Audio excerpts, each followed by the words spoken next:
오늘 은혜 주실 기록된 하나님 말씀, 마가복음 11장 20절에서 25절 말씀입니다.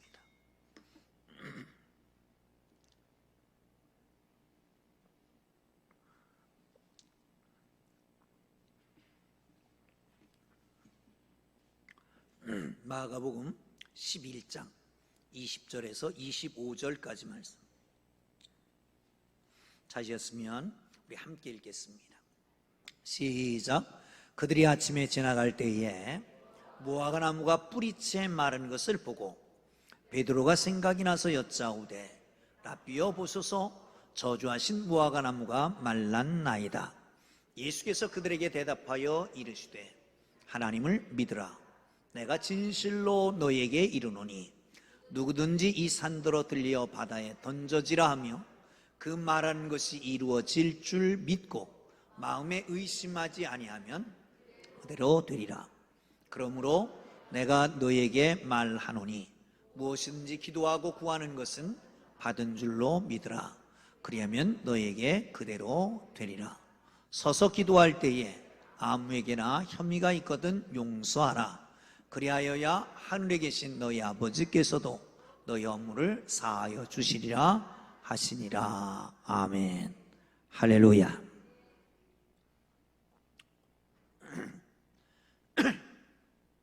예수님의 표적은 풍랑을 잔잔케 하고 마귀를 쫓아내고 병든 자를 치료하고 죽은 자를 살리고 굶주린 사람들에게 먹이고, 이게 예수님의 기적이었습니다.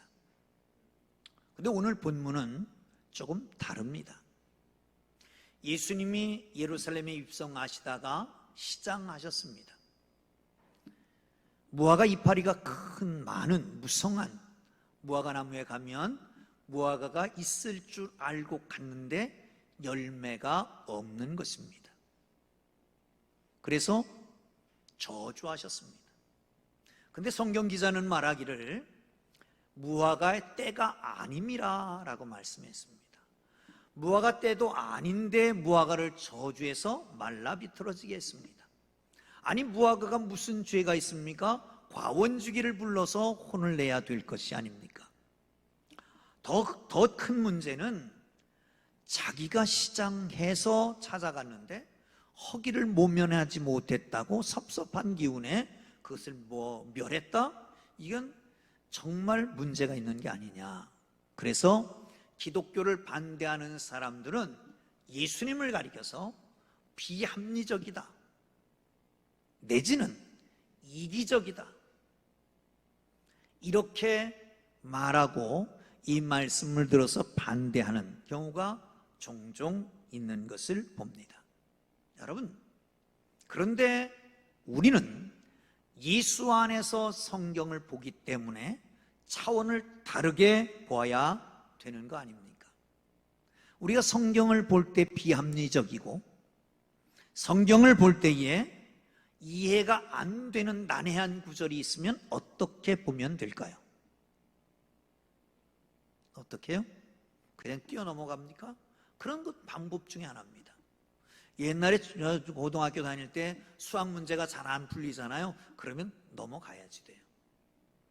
그러면 그냥 그 공부할 때마다 한 번씩 이렇게 보다 보면 어느 날 확 풀릴 때도 있잖아요. 넘어가는 방법도 있습니다. 그런데 성경은 이렇게 말합니다. 로마서 15장 4절을 보시죠. 시작. 무엇이든지 전에 기록된 바는 우리의 교훈을 위하여 기록된 것이니 우리로 하여금 인내로 또는 성경의 위로 소망을 가지게 함이니라. 아멘. 기록된 모든 것은 우리에게 교훈을 주기 위함이고 인내로 참고 기다리면서 말씀을 보다 보면 그것이 소망을 이루어가는 것이기 때문에 그것을 어떻게 봐야 되는 것은 참으로 우리에게 다른 문제를 제시해 주고 있다는 겁니다. 그러면 여러분, 왜 이런 일이 생겼을까요? 하루는 하나님께서 에스겔을 부르십니다. 에스겔아, 너 당장 지금 삭도를 들어서 머리를 다 밀고 수염을 밀어라. 그리고 저울에 달아서 3분의 1, 3분의 1, 3분의 1씩 놓고 3분의 1은 바람에 날리고 3분의 1은 불에 태우고 3분의 1은 칼로 베어버려라. 어느 날은 에레미야를 찾아왔습니다. 에레미야야, 예, 새로운 허리띠를 사서 매라. 맸더니 그거 풀어서 저기 유브라덴 강가에 바위 틈에다 숨겨라. 숨겼습니다. 가서 봤더니 다시 몇 날 며칠이 지나서 가서 봤더니 다 못쓰게 썩어버리고 말았습니다. 왜 이런 일을 하나님이 명령하실까요? 하루는 이사야를 부릅니다. 예, 너 옷을 벗어. 발에 신도 벗고 옷도 벗고 3년 동안을 그렇게 행해라. 이런 괴이한 일은 왜 하나님께서 명령하셨을까요? 왜 오늘 예수님께서는 어떻게 한눈에 보면 자기 이기적이고 어떻게 보면 불합리한 일들을 왜 행하셨냐 말이죠. 사랑하는 성도 여러분, 거기엔 다 뜻이 있습니다. 왜 그랬을까요? 말로 해서는 각인이 되지 않으니까, 행동으로 보여서 정말 깊이 각인되기 위해서, 깨닫게 가기 위해서, 강렬한 인상을 주기 위해서 이렇게 한 겁니다. 이걸 가리켜서 신학자는 상징적인 행동이다 이렇게 표현합니다. 그렇다면 이 상징하는 것은 뭘까요? 무화과가 상징하는 것은 이스라엘 백성을 상징할 때 무화과 나무나 포도나무로 상징합니다. 여러분, 그렇다면 잎만 무성하고 열매가 없다라고 하는 것은 뭐를 말할까요? 외식, 그러나 삶이 없다는 겁니다. 다시 말하면 당시 이스라엘 종교적으로 그야말로 열매가 없는 외식적인 이스라엘의 종교를 얘기하고 있는 겁니다. 저주했다? 그것은 내용이 없는 형식뿐인 종교를 심판한 것이라는 겁니다. 오늘 제목을 열매를 위하여라고 하는 제목으로 잡았습니다. 사랑하는 성도 여러분, 열매는 있습니까?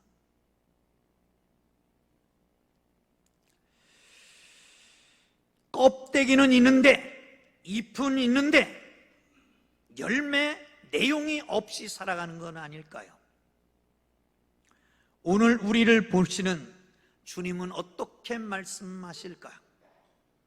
예배를 드립니다. 열심히 교회도 나옵니다. 찬송도 제대로 합니다. 설교도 곧잘 듣습니다. 좋은 사람이 가끔 있기는 하지만 우리 동네 말고 저쪽도. 휴대폰을 가끔 들여다보는 사람도 있지만 여기는 없어요. 저쪽 동네는 있는데. 그런데 그만하면 예배 제대로 드리고 있습니다. 누가 봐도 종교 형식은 어느 정도 잘 갖추고 적응하고 있습니다. 그러나 중요한 것은 예배를 드리고 난 다음이 달라져야 됩니다. 말씀을 보고 난 다음이 달라져야 합니다. 기도하고 난 다음에 달라져야 합니다. 신앙의 ABC는 뭡니까? 하나님 앞에 예배 드립니다. 그리고 난 다음은 아무렇지도 않았더라. 그리고 하는 거 아닙니다. 여러분, 운동장에 야구 경기가 있습니다. 환성을 지르고 수많은 사람들이 모였다가 열광합니다. 그런데 딱 야구장을 떠나면 아무것도 남지 않은 거예요. 극장에 요즘 극장 좋은 거 뭐 합니까? 영화 관람을 하고 눈물을 질질 짜고 때로는 웃고 그러다가 끝나면 문 열고 나가면 아무것도 없었던 거예요. 잔잔한 감흥만 남고. 예배도 그런 건 아닙니까? 신앙의 ABC는 예배하고 기도하고 말씀 보고 난 다음에 그 감동을 가지고 가정에서, 직장에서, 사업 중에 은혜 받았으니까 정말 내 가족을 사랑해야지.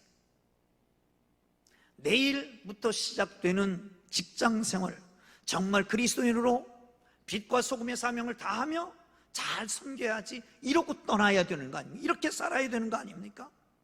은혜 받은 사람답게 아내를 사랑하고 남편을 사랑하고 가정을 진리 위에 세우고, 예배 끝나면 은혜를 받고 능력 받고 사회에 나가서 직장에 가서 직장을 잘 섬기고, 이게 바로 그리스도 아닙니까? 이게 바로 열매 아니겠냐 말이죠.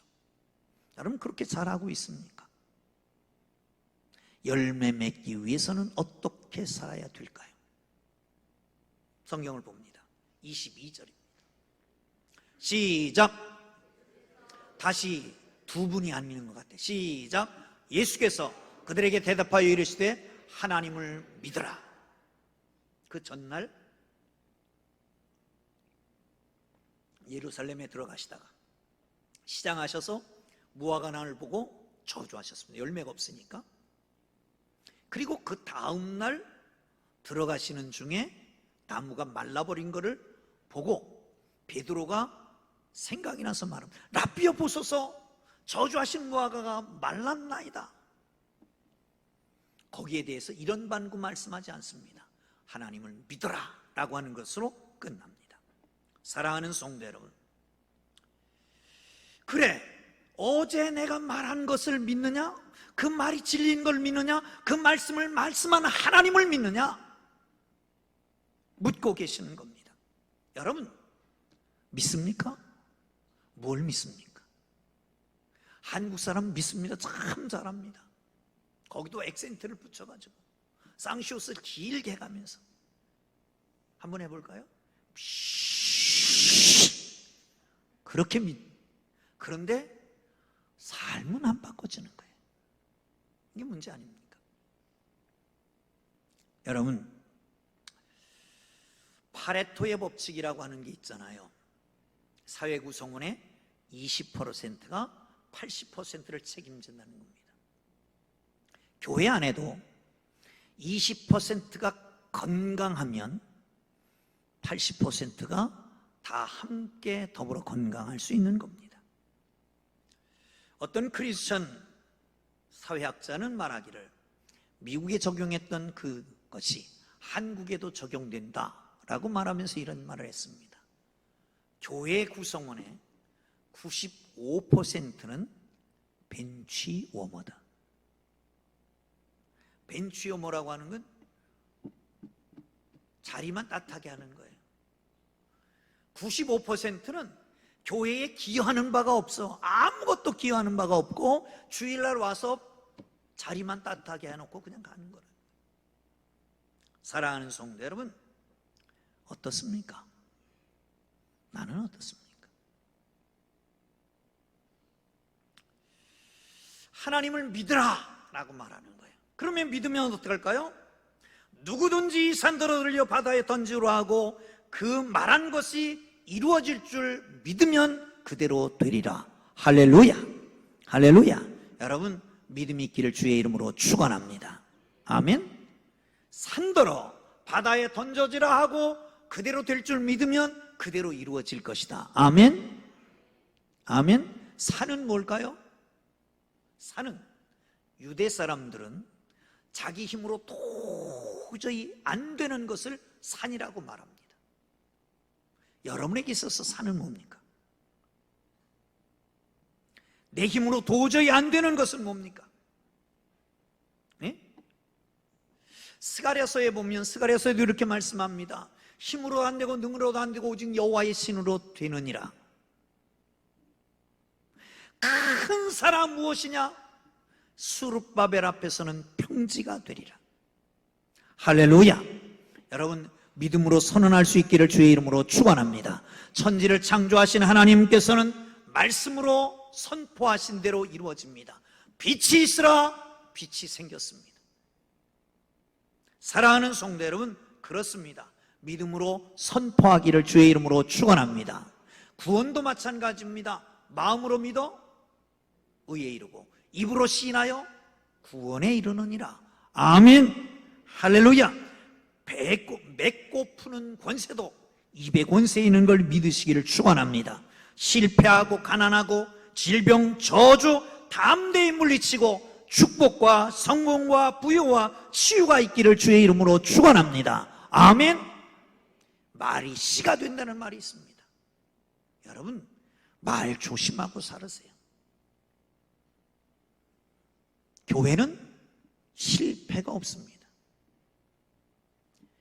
일본에 선교사 하나가 갔습니다. 평생 선교를 했습니다.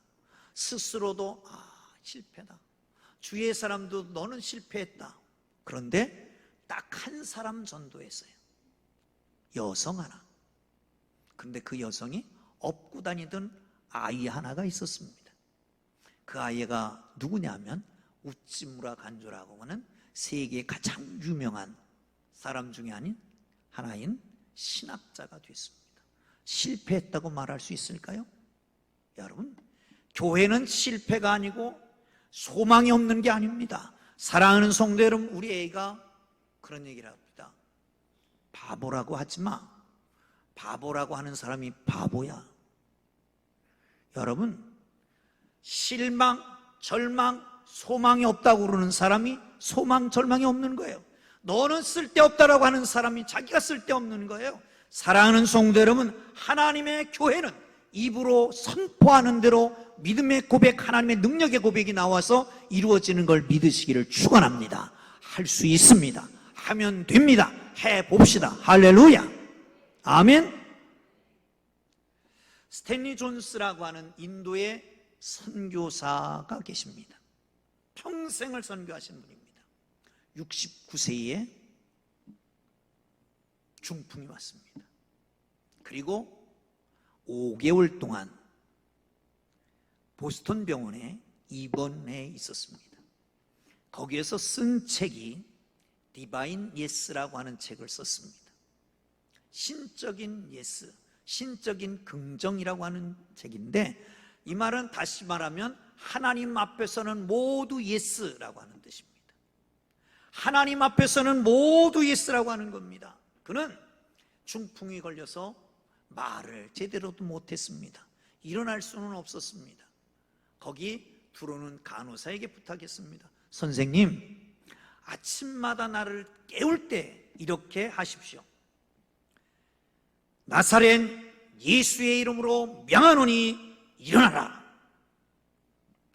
3개월, 4개월 동안 계속해서 아침에 문을 드르륵 열고 나사렛 예수 그리스도의 이름으로 명하노니 일어나라. 그러면 뻘떡 일어났습니다. 다음 날도 그 다음 날도 계속해서 어느 날, 그날도 똑같이 문을 열고 전에 했던 대로 소리쳐 외쳤습니다. 내가 나사렛 예수의 그리스도의 이름으로 명하노니 일어나라. 뻘떡 일어났습니다. 그리고 20년 동안 사역을 하다가 하나님의 부르심을 받게 된 것입니다. 사랑하는 성도 여러분, 이것이 믿음의 능력인 걸 믿으시기를 축원합니다. 할렐루야, 할렐루야. 믿음으로 위안받는 정도가 아닙니다. 믿음은 능력입니다. 믿음은 없는 것을 있게 합니다. 안 될 것을 되게 합니다. 할 수 없다고 하는 것을 이루어지게 합니다. 여러분, 큰 산이 뭡니까? 내 힘으로 안 되는 것이 뭡니까? 하나님 앞에 믿음으로 고백하십시오. 큰 산아 평지가 될지어다. 큰 산아 바다에 던져질지어다. 이 큰 문제는 평지가 되고 바다에 던져지기를 주의 이름으로 축원합니다. 할렐루야. 자, 두 번째 24절 봅니다.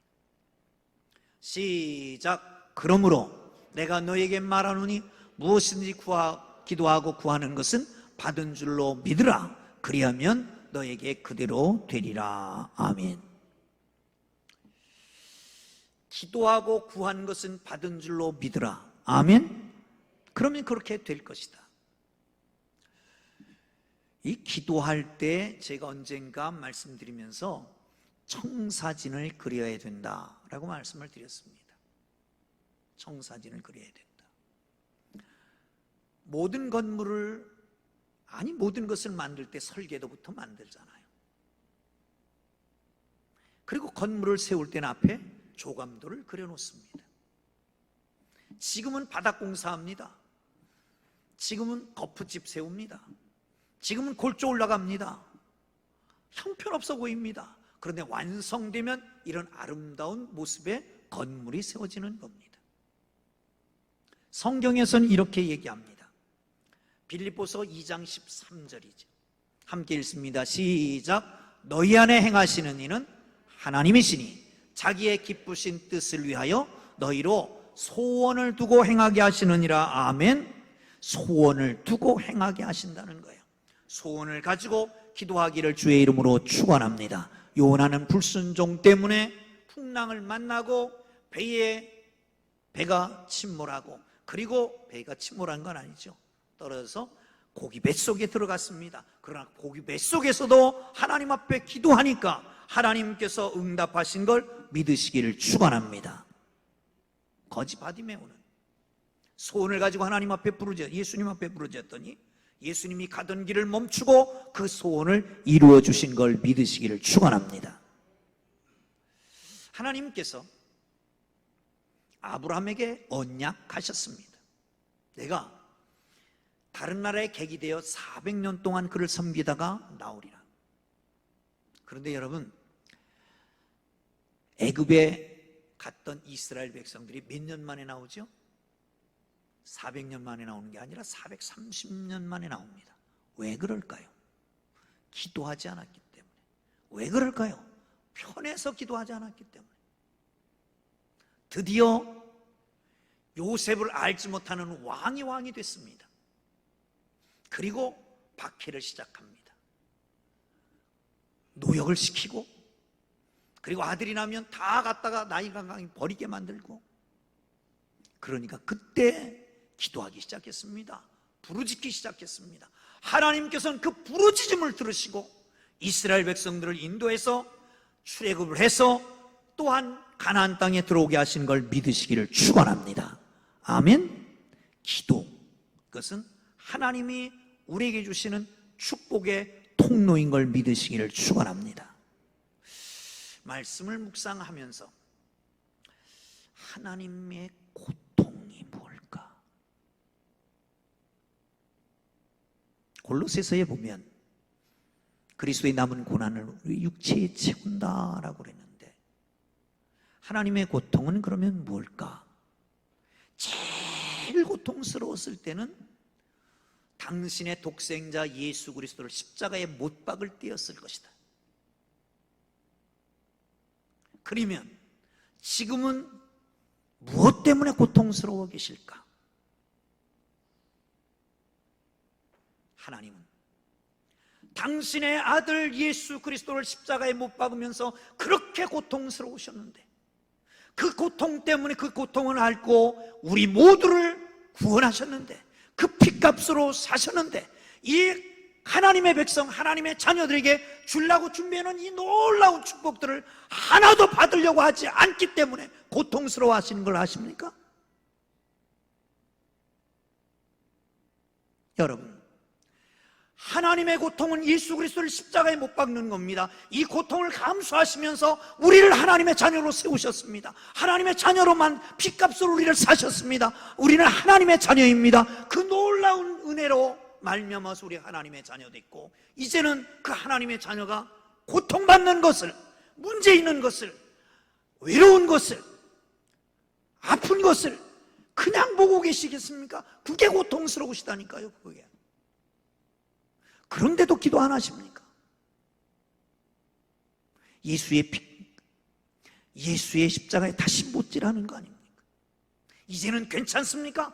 괜찮다고 생각하는 사람 언젠가 기도할 거리가 생길 겁니다. 그러기 편안할 때 기도해야 합니다. 사랑하는 성도 여러분, 우리 주님의 고통은 하나님께서 준비해 놓으신 그 놀라운 축복을 가지고 주려고 하는데도 불구하고 그걸 잃어버리고 메마른 뼈들같이 그냥 풍성한 삶을 못 누리고 날마다 아파하고 날마다 고통스러워, 날마다 없다 하고 날마다 괴로워하고 날마다 외로워하는 것, 그것을 우리 주님은 고통스러워 하십니다. 여러분, 머뭇거리지 마십시오. 이제 일어나십시오. 주님 앞에 기도하십시오. 지금 실패한 그 자리에서, 삶의 현장에서 하나님 앞에 기도하고 하나님이 주신 은혜가 있기를 주의 이름으로 축원합니다. 할렐루야. 아멘! 그래도 기도 안 할 거예요? 그래도 아무리 떠들어봐라 내일 아침에 안 나온다. 그런 사람 있지. 다 알아. 마음대로 하셔. 하나님 더 아프게 하시든지 마음대로 해봐. 한 자폐아를 둔 어머니가 이런 글을 썼습니다. 새장에 갇힌 새처럼 자기만의 세계에 빠져서 세상과 소통을 거부하는 아이, 다른 아이들과 어울리지 못하고 혼자서만 떠도는 아이, 마땅한 약도 특별한 치료법도 없이 평생을 그렇게 살아야 하는 아이, 놀이터에 노는가 하면 모래로 눈을 비비고 유리 조각을 얼굴에 뿌리는 아이. 이 아이가 평생 사는 게 괴롭다. 나도 괴롭고 죽기를 결심하고 11층에 살고 있는데 베란다에서 뛰어내릴 날을 생각하고 있을 때에 아파트에 교인 하나가 전도를 했습니다. 처음 교회 가는 날 눈물이 쏟아졌습니다. 자기가 죄인인 걸 깨닫게 되었습니다. 그리고 몇 번 교회 가는데 어느 날 바라봄의 법칙이라고 하는 설교를 하시는 걸 듣고 집으로 돌아와서 그림을 2장 그립니다. 한 장은 온 가족이 아이와 함께 단란하게 식사하고 있는 그림. 한 번도 그렇게 식사해 보지를 못했기 때문에. 또 하나의 그림은 아이가 학교 교실에서 열심히 선생님 말씀 들으면서 자신의 미래를 구상하고 있는 그림이었습니다. 거실에다 둘을 붙여놓고 하나님 앞에 기도하기 시작합니다. 하나님, 제 아이가 이렇게 되게 해주세요. 하나님, 더 이상 이 아이의 과거를 보지 않겠습니다. 제 아이가 짐이 되지 않고 축복이 되는 존재로 살게 해 주옵소서. 이 아이의 미래를 감사함으로 바라보며 다만 저를 축복하며 섬기겠습니다. 이 아이가 누군지 아십니까? 2007년 체코에서 열린 세계 장애인 선수권대회 수영 선수권대회에서 19살의 신기록을 세운 김진호라고 하는 아이입니다. 여러분, 기도는 응답입니다. 아멘. 기도를 쌓아두지 마세요. 기도를 묶어두지 마세요. 기도를 감춰두고 벽장에 넣어놓고 옷장에 넣어놓지 마세요. 기도는 해야 마십니다. 기도의 무릎을 꿇고 하나님께 나아가기를 주의 이름으로 축원합니다. 오랫동안 닫힌 하늘의 문의 열쇠를 꽂고 열고자 했으면 그 순간 하늘의 천사가 보고 환호성을 지를 겁니다. 그 순간 우리 하나님께서 그 천사를 보내셔서 기도의 문을 열어주실 걸 믿으시기를 축원합니다. 할렐루야, 할렐루야. 기도의 신비, 내가 할 수 없는 것을 이루는 하나님의 놀라운 축복들을 누리게 되기를 주의 이름으로 축원합니다. 할렐루야. 자, 하나 더 봅니다. 25절입니다. 시작. 서서 기도할 때에 아무개나 혐의가 있거든 용서하라. 그리하여야 하늘에 계신 아버지께서 너희 허물을 사하여 주시리라 하시니라. 아멘. 믿어도 이루어지지 않고 기도해도 응답이 없으면 왜? 정욕대로 잘못 구한 것, 내 안에 죄가 있기 때문인 것, 그렇지 않으면 죄를 용서하지 않고 있기 때문입니다. 서서 기도할 때에 아무에게 혐의가 있거든 용서해라. 그리하여야 하늘에 계신 아버지께서 너희로 사하여 주실 것이다. 사랑하는 성도 여러분, 막혀있는 것, 하나님의 능력이 내려오지 못하도록 파이프라인이 막혀있다라고 하는 것은 대부분 인간관계의 문제입니다. 인간관계의 갈등입니다. 사랑하는 성도 여러분, 내가 이웃을 용서할 때에 하나님께서는 그것을 열어주시는 걸 믿으시기를 축원합니다. 하나님, 저 사람을 용서하겠습니다. 그럼 용서할 수 있는 힘을 주실 걸 믿으시기를 축원합니다. 그 순간 하늘의 문이 열릴 것입니다. 기도의 역사가 나타날 것입니다. 응력이 임할 것입니다. 용서 쉽지 않습니다. 쉽지 않습니다. 그럼에도 불구하고 신앙인이든 아니든 용서해야 됩니다. 특별히 예수 믿는 사람들은 용서해야만 합니다. C.S. 루이스는 이런 얘기를 합니다. 순전한 기독교라고 하는 책에서 기독교는 원수를 용서하고 사랑하라고 하는데, 내가 생각할 때 원수를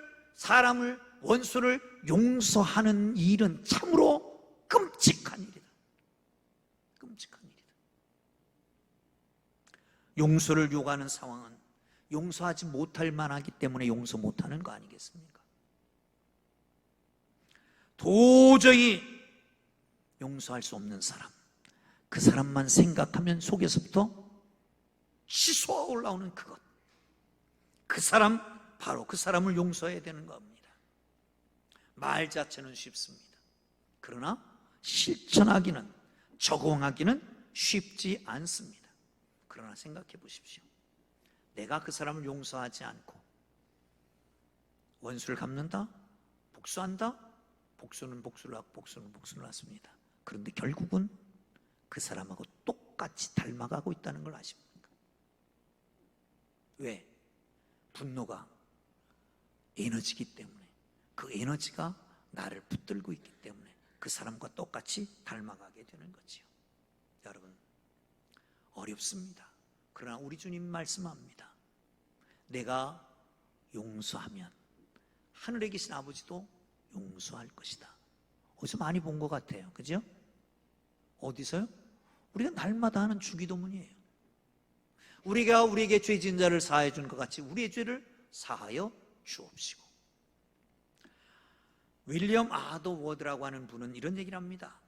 복수할 때는 우리는 짐승이 된다. 판단할 때는 인간이 된다. 그런데 용서할 때 하나님같이 된다. 옆에 한번 보세요. 옆에 사람 보세요.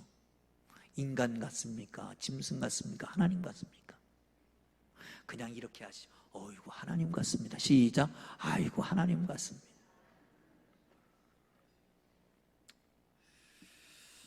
사랑하는 성도 여러분, 시간이 많이 지났기 때문에 한 가지 얘기하고 마치려고 그럽니다. 언젠가 한번 한 것 같기도 한데 그래도 한번 더 하려고 그래요. 춘추 시대에 초나라의 장왕이라고 하는 사람이 있었습니다. 난을 잘 평정하고 그 공을 세운 장수들을 불러서 파티를 했습니다. 점심때부터 시작됐는데 그것이 무르익어서 밤늦게까지 계속됐고요. 밤늦은 시간까지 흥에 겨워서 정말 흥겨운 잔치가 계속되고 있는데 갑자기 돌풍이 불어온 겁니다. 그리고 모든 불이 다 꺼졌습니다. 순간 비명소리가 들렸습니다. 그 비명소리는 자기의 애첩이었던 초이의 비명소리였습니다. 대왕 폐하! 누군가 내 몸을 어루만지는 성추행을 했습니다. 제가 그자의 갓끈을 끊었으니 색출해서 엄벌에 처해 주십시오. 사람들은 불이 켜지기를 기다리고 있었습니다. 깜깜한 가운데에 장왕이 호통을 칩니다. 여봐라, 들어라. 누구도 초에 불을 당기지 말아라. 지금 이렇게 좋은 잔치를 베풀고 흥에 겨웠는데 실수해서 그런 거니 지금 이 순간 그 자를 밝혀서 엄벌에 처하면 어떻게 되겠느냐. 이 순간 모두 다 갓끈을 다 뜯어라. 그리고 그 다음에 불을 켰습니다. 잔치는 계속되었고 그리고 원했던 대로 아주 성황리에 맞춰지게 됩니다. 그리고 3년 후 진나라와 초나라가 전쟁을 벌이게 되었습니다. 초나라의 장왕이 잘못해서 적진 깊숙이 들어갔다가 포위를 당했습니다. 정말 생명이 촌각을 다투고 있을 때였습니다. 그런데 어디선가 먼지를 일으키면서 달려오는 장군 하나가 있었습니다. 퇴로를 열고, 그리고 초나라가 승리케 했습니다. 다 끝난 다음에 그를 불러서 상을 주려고 불렀습니다. 여러분, 내용을 이 정도에 했으면 아마 반박했겠지요. 자네는 누구인가? 죽을 죄를 졌습니다. 3년 전을 기억하십니까? 왕의 소첩에게 손을 댔던 게 바로 저입니다. 그에게 갓끈을 뜯겼던 게 바로 저입니다. 대왕 때문에 제가 살아 있습니다. 그러기에 달려올 수 있었습니다. 여러분, 한 사람의 용서했더니 자기의 생명도 구하고 나라도 구했다는 거 아닐까요? 넬슨 만델라라고 하는 남아프리카 공화국의 대통령이 있잖아요. 27년 동안 감방 생활하고 나오면서 이렇게 얘기합니다. 내 고통과 증오를 이곳에 남겨두고 가지 않으면 나는 여전히 감옥 안에 갇혀 있고 말 것이다 라고 말하고 나왔습니다. 여러분, 가슴에 응어리 찐 것이 있습니까? 그것이 평생토록 나를 옥죄이고 힘들게 만들었습니까? 그게 누구입니까? 멀리 있는 게 아니라 가까이 있습니까? 남편입니까? 아내입니까? 자식입니까? 부모입니까? 혹 교회 안에서 목사는 그렇지 않습니까? 여러분, 여러분의 은혜를 위하여, 신앙을 위하여, 멋진 삶을 위하여, 하나님의 응답을 위하여, 믿음대로 이루어지는 것을 위해서 내려놔야 할 때입니다.